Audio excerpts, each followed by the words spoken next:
Chapter 23, Mig's Punishment. In P's chamber, two pudgy hands removed the princess's jeweled tiara from its place on the dressing table. The tiara's diamonds glittered as it was raised into the air and carried across the room. "Your crown, ma'am," said Miggery Sow. "I don't want it today," said P. She sat by the window, staring out endlessly at her mother's grave. "But it's beautiful, ma'am," Mig said, stroking the diamonds.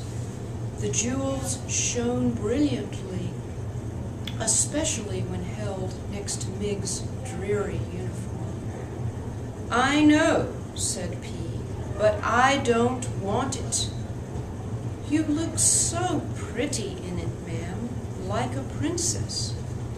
"I know," said P, casting Mig an exasperated look. "I am the princess." "Oh, I know, ma'am," said Mig, placing the tiara upon P's head. "But such a fine princess with a little pretty glittery—" "I don't want it! All right, Mig?" P snapped, backing away. Miggery Sow's puffy cheeks reddened. "Very well, ma'am." "Please take it away," P commanded. Mig turned and carried the tiara back to P's dressing table. She grunted. If she were the pretty princess, she would wear the little glittery tiara, Mig thought. She would wear it every day, even to bed.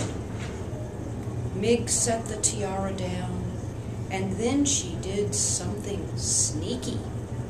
She slid open the dressing table's drawer.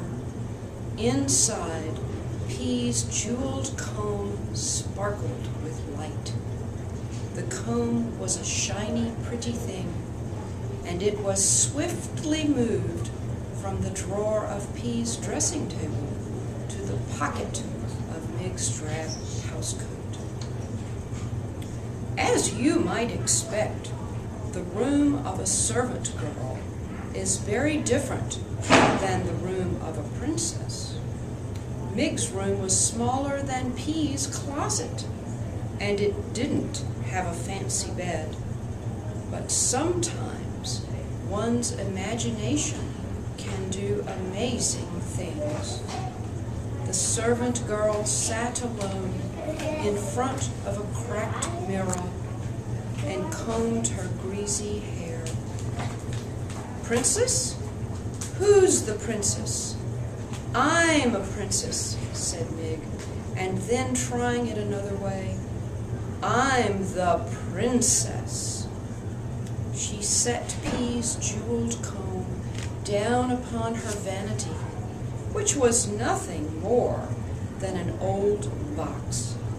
But to Mig, it was the princess's dressing table, and every day it did begin to look more and more like it, adorned as it was with the many items swiped from the princess's chambers.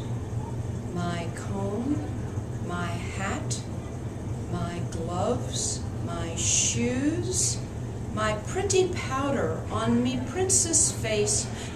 Mig looked up into the mirror again to suddenly see a pinched and sour face reflected next to her own. "And what do you think you're doing?" Louise said, scowling behind her. Mig spun around to face the head maid.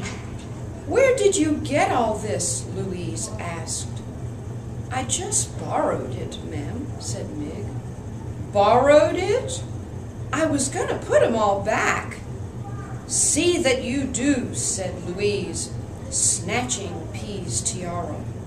"And you can spend the whole week taking slop down into the dungeon for your little escapades." Louise turned on her heel and stormed out of the servant girl's room. Her last word echoed in the hallway, loud enough for even Mig to hear. "Princess," she scoffed.